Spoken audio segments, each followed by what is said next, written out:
Good morning students, myself Deepak Zakhat, faculty of geography at Shastri Senior Secondary School, Fatehpur Shekhawat. बच्चों हम पढ़ रहे थे कार्यपालिका, राज्य कार्यपालिका, और राज्य कार्यपालिका में हमने पढ़ा था कि जो संवैधानिक शक्तियाँ होती हैं वो किसके पास होती हैं? राज्यपाल के पास। और वास्तविक शक्तियाँ होती हैं वो किसके पास होती हैं? मुख्यमंत्री एवं उसकी मंत्री परिषद के पास। पिछली कक्षा में हमने मंत्री परिषद के गठन एवं उसकी शक्तियों का वर्णन किया था। आज हम मुख्यमंत्री के गठन एवं उसकी शक्तियों का अध्ययन करेंगे। इसमें ज़्यादा अंतर नहीं है, मुख्यमंत्री और मंत्री परिषद के गठन और उनकी शक्तियों में ज़्यादा अंतर नहीं है। सबसे पहले बात करते हैं मुख्यमंत्री। तो कौन सी शासन प्रणाली लिखने गई है? बाद में संसदात्मक शासन प्रणाली। संसदात्मक शासन प्रणाली कौन कैसी?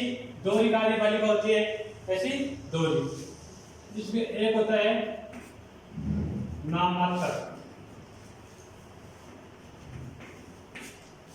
संवैधानिक, और फिर दूसरा होता है वो क्या होता है? वास्तविक। दूसरा क्या होता है? वास्तविक होता है। एक होता है नाम मात्र का या संवैधानिक, दूसरा बात नाम मात्र की शक्तियां संवैधानिक कौन होता है? प्रमुख कौन होता है? राज्यपाल। लेकिन वास्तविक शक्तियां किसके पास है? मुख्यमंत्री। किसके पास है? मुख्यमंत्री के पास। उसके बाद हम मुख्यमंत्री का गठन पढ़ते हैं। गठन में सबसे पहले पढ़ते हैं नियुक्ति। क्या पढ़ते हैं? नियुक्ति। मुख्यमंत्री की नियुक्ति किसके द्वारा की जाती है? संविधान के अनुच्छेद 164 के अनुसार राज्यपाल द्वारा। किसके द्वारा? राज्यपाल द्वारा मुख्यमंत्री की नियुक्ति की। इस अनुच्छेद के अनुसार, अनुच्छेद 164 के अनुसार मुख्यमंत्री की नियुक्ति किसके द्वारा की जाती है? राज्यपाल द्वारा की जाती है। इस अनुच्छेद के अनुसार 164 के अनुसार वह अन्य मंत्रियों की नियुक्ति भी, वह अन्य मंत्रियों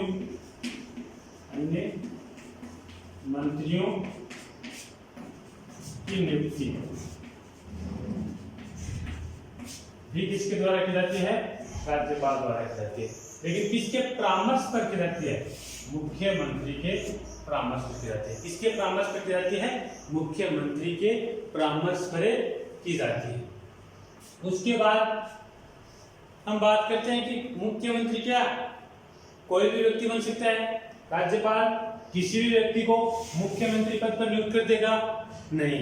इसके लिए हमारे संविधान में एक अवधारणा है कि विधानसभा में बहुमत दल के नेता को, विधानसभा में बहुमत दल के नेता को, विधानसभा में बहुमत दल के नेता को राज्यपाल मुख्यमंत्री पद पर नियुक्त करता है। और कभी कभी जब 2 या 2 से अधिक दल ये दावा करें कि हमारे पास बहुमत है, या 2 या 2 से अधिक दलों के नेता मुख्यमंत्री पद के लिए दावेदारी जताएं, तो ऐसी परिस्थिति में राज्यपाल अपने संविवेक की शक्ति का प्रयोग करता है। ये बात हम पहले भी पढ़ चुके हैं। नियुक्ति के बाद क्या होता है? मुख्यमंत्री की नियुक्ति होगी। उसके बाद हम उसकी योग्यता की बात करते हैं। योग्यता तो मंत्री परिषद के सदस्यों की योग्यता थी, वही इनके लिए है कि वह भारत का नागरिक हो, वह भारत का नागरिक हो। आयु कितनी? आयु 25। कितनी आयु? कम से कम कितनी होनी चाहिए? 25 वर्ष होनी चाहिए। उसके बाद वह विधानमंडल का सदस्य हो, विधानमंडल का क्या हो? सदस्य हो। अगर वह विधानमंडल का सदस्य नहीं है तो 6 माह के भीतर भीतर उसे विधानमंडल के किसी भी सदन, विधानसभा या विधान परिषद की सदस्यता लेनी आवश्यक होती है। ये तो था योग्यता। कार्यकाल की बात करें, कार्यकाल, तो कार्यकाल कितना होता है? 5 वर्ष। कितना होता है कार्यकाल? साधारणतः 5 वर्ष होता है, लेकिन राज्यपाल 5 वर्ष से पहले भी मुख्यमंत्री को पद से हटा सकता है। कभी तो विधानसभा में उसे अविश्वास प्रस्ताव से हटाया जा सकता है। जब विधानसभा में जब तक बहुमत बना रहता है, विश्वास बना रहता है, तब तक ही मुख्यमंत्री पद पर बना रहता है। योग्यता होगी, कार्यकाल हो गया। उसके बाद हम बात करते हैं शपथ की। इसकी बात करते हैं शपथ की। तो 2 प्रकार की शपथ दिलाई जाती है, एक पद और दूसरी गोपनीयता। पहली पद, दूसरी गोपनीयता।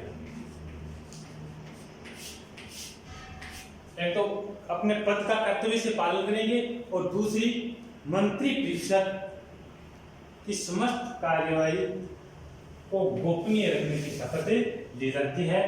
किसके द्वारा? मुख्यमंत्री द्वारा। किसके समक्ष? राज्यपाल के समक्ष। उसके बाद हम बात करते हैं वेतन की। मुख्यमंत्री के वेतन की बात करते हैं। वेतन कितना है वेतन? तो वेतन है वो मुख्यमंत्री का वेतन भारत के सभी राज्यों में समान नहीं। मुख्यमंत्री का वेतन राज्य के विधानमंडल द्वारा, किसके द्वारा? राज्य के विधानमंडल द्वारा निश्चित किया जाता है। और जब राज्य का विधानमंडल निश्चित नहीं करता है तो संविधान की दूसरी अनुसूची में मुख्यमंत्री के लिए वेतन की व्यवस्था की गई है। मुख्यमंत्रियों, पूरी मंत्रिपरिषद के लिए वेतन की व्यवस्था की गई है। लेकिन अधिकांशतः कौन करता है? राज्य का विधानमंडल। जैसे वर्तमान में सबसे अधिक वेतन है वो तेलंगाना के मुख्यमंत्री का है। कितना है? तेलंगाना के मुख्यमंत्री का वेतन है वो 4,10,000। 4,10,000। उसके बाद दिल्ली के मुख्यमंत्री का 3,90,000।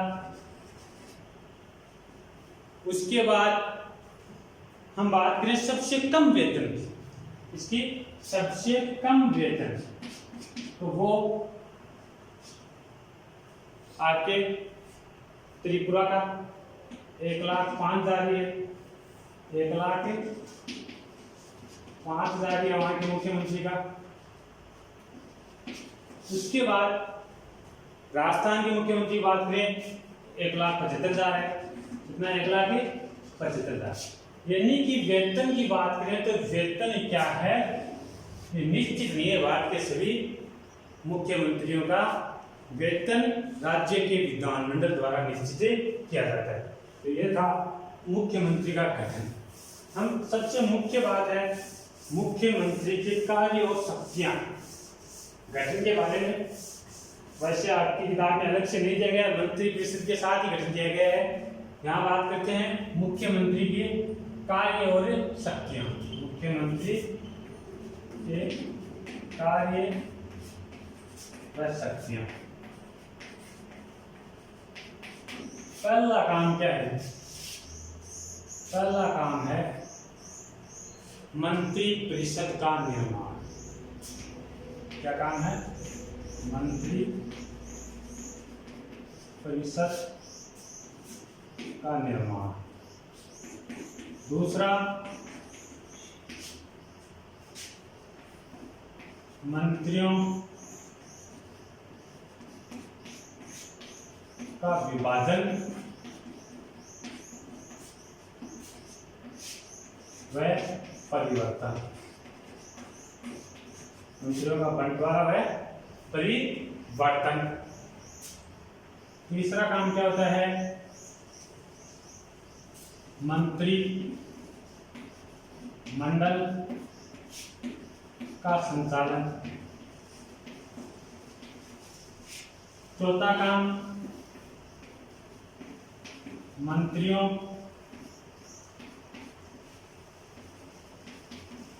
का विभिन्न विभागों में समन्वय। पांचवा राज्यपाल व मंत्रिपरिषद के बीच कड़ी का कार्य। छठा विधानसभा का नेता। छठा क्या है? विधानसभा का नेता। सबसे पहले हम बात करते हैं मंत्री परिषद का निर्माण। यानी मुख्यमंत्री का पहला काम क्या है? मंत्री परिषद का निर्माण। मंत्रियों का चयन करता है, उनकी सूची तैयार करता है कि कितने मंत्री होंगे। और आपको पता है अधिकतम मंत्री कानूनी संविधान संशोधन के अनुसार कितने हो सकते हैं? 15%। विधानसभा के सदस्यों की कितनी संख्या हो सकती है? 15%। और न्यूनतम कितने हो सकते हैं? न्यूनतम हो सकते हैं कम से कम कितने सदस्य? मुख्यमंत्री सहित 12 सदस्य हो सकते हैं। तो ऐसे मंत्रियों की सूची तैयार की जाती है किसके द्वारा? मुख्यमंत्री द्वारा। मुख्यमंत्री द्वारा सूची तैयार करने के बाद वो सूची किसके पास भेज जाती है? राज्यपाल के पास। वो सूची किसके पास भेज जाती है? राज्यपाल के पास। यानी कि अधिकांश मंत्रियों की नियुक्ति से संबंधित शक्तियां किस पर निर्भर करती हैं? मुख्यमंत्री पर। किस पर? मुख्यमंत्री पर। संवैधानिक दृष्टि से देखा जाए तो उनकी नियुक्ति किसके द्वारा की जाती है? राज्यपाल द्वारा। लेकिन व्यवहार में देखा जाए तो उनका चयन किसके द्वारा किया जाता है? मुख्यमंत्री। अगर मुख्यमंत्री द्वारा मंत्रियों का विभाजन व परिवर्तन। मंत्रियों का विभाजन, मुख्यमंत्री किस मंत्री को कौन सा विभाग देना है? कि किसको शिक्षा विभाग देना है, किसको चिकित्सा विभाग देना है, किसको वित्त विभाग देना है, किसको रक्षा विभाग देना है, किसको गृह विभाग देना है, किसको रेल विभाग देना है।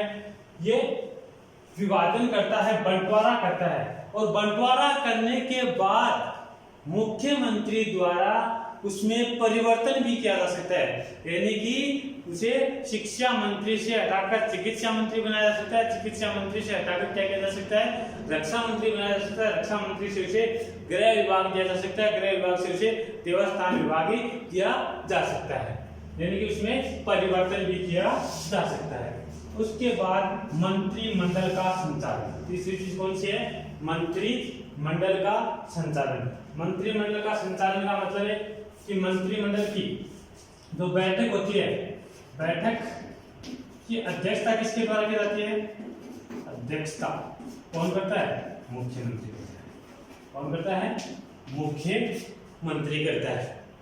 उसके बाद बैठक में जो कार्य सूची तैयार की जाती है, जो कार्य सूची तैयार की जाती है कि बैठक में किन किन विषयों पर विचार किए जाएंगे, जो एजेंडा तैयार किया जाता है वो किसके द्वारा तैयार किया जाता है? मुख्यमंत्री द्वारा तैयार किया जाता है। यानी कि मंत्रिमंडल की बैठकों की अध्यक्ष मुख्यमंत्री करता है, एजेंडा तैयार मुख्यमंत्री करता है। कहने का मतलब मंत्रिमंडल की समस्त कार्यवाही किसके निर्देशन में होती है? समस्त कार्यवाही किसके निर्देशन में होती है? मुख्यमंत्री के निर्देशन में होती है। उसके बाद हम बात करें मंत्रियों का विभिन्न विभागों में समन्वय। समन्वय की बात करें तो किसी एक विधेयक पर या किसी भी विषय पर अगर मंत्रियों में मतभेद होता है तो मुख्यमंत्री द्वारा उस मतभेद को दूर किया जाता है, कि उनको एक मत के लिए कहा जाता है। और मुख्यमंत्री के कहने पर भी, संपूर्ण मंत्री परिषद के प्रयास करने पर भी अगर दो मंत्रियों में मतभेद रहता है तो मुख्यमंत्री किसी एक व्यक्ति को मंत्री परिषद का त्याग करने की कह सकता है। मंत्री परिषद क्या करने कह सकता है? त्याग करने की कह सकता है। या फिर राज्यपाल के परामर्श पर उसे पद से हटवा सकता है। राज्यपाल के पास परामर्श दे सकता है कि इस व्यक्ति को मंत्री से हटाना है। उसके बाद राज्यपाल व मंत्री परिषद के बीच कड़ी का कार्य मुख्यमंत्री क्या करता है? राज्यपाल व मंत्री परिषद के बीच क्या करता है? कड़ी का कार्य करता है। मंत्री परिषद का प्रमुख कौन होता है? प्रमुख होता है मुख्यमंत्री। कौन होता है? मुख्यमंत्री। तो मंत्री परिषद का प्रमुख होने के कारण मंत्री परिषद के निर्णयों को राज्यपाल तक पहुंचाता है और राज्यपाल की जो निर्णय होते हैं वो किस तरह? मंत्री परिषद। ये तो है नहीं कि मंत्री परिषद का एक एक सदस्य किसी विषय से संबंधित है अपने विचार राज्यपाल के पास ले जाए, नहीं। मंत्री परिषद क्या क्या होता है? सामूहिक उत्तरदायित्व होता है और वो सामूहिक रूप से अपने विचार किसके पास? मुख्यमंत्री के पास। और मुख्यमंत्री उन विचारों किसके पास देता है? राज्यपाल के पास। और राज्यपाल के विचार मंत्री परिषद तक पहुंचाने का कार्य कौन करता है? मुख्यमंत्री। यानी कि मुख्यमंत्री राज्यपाल व मंत्री परिषद दोनों के बीच एक कड़ी का कार्य करता है, दोनों के बीच मध्यस्थता का काम करता है। विधानसभा का नेता, विधानसभा का नेता सत्य चीज है कि मुख्यमंत्री विधानसभा का नेता होने के नाते कानून बनाने से संबंधित अधिकार, कानून बनाने से संबंधित अधिकार भी इनके पास होते हैं। अब आपको पता है कि मुख्यमंत्री के पास क्या है? कानून बनाने से संबंधित अधिकार है, क्योंकि कानून कौन बनाता है राज्य में? विधानमंडल। विधानमंडल के दो सदन, विधानसभा और विधान परिषद। तो विधानसभा का नेता होने के नाते सबसे मुख्य काम विधानसभा में किसके द्वारा किया जाता है? कानून बनाने का मंत्री परिषद। और मंत्री परिषद का मुख्य नेता कौन होता है? मंत्रिमंडल का मुख्यमंत्री। तो कानून बना सकता है। और दूसरी बात विधानसभा का नेता या सदस्य होने के नेता होने के नाते विधानसभा को भंग करने, विधानसभा को भंग करने की सिफारिश, भंग करने की सिफारिश किसके पास ले सकता है? राज्यपाल के पास ले सकता है। किसके पास ले सकता है? राज्यपाल के पास भेज सकता है। यह था अपना मुख्यमंत्री के कार्य व शक्तियां, मुख्यमंत्री का क्षेत्र यानी कि कार्यपालिका। उसके बाद हम नेक्स्ट क्लास में पढ़ेंगे राज्य की न्यायपालिका के बारे में।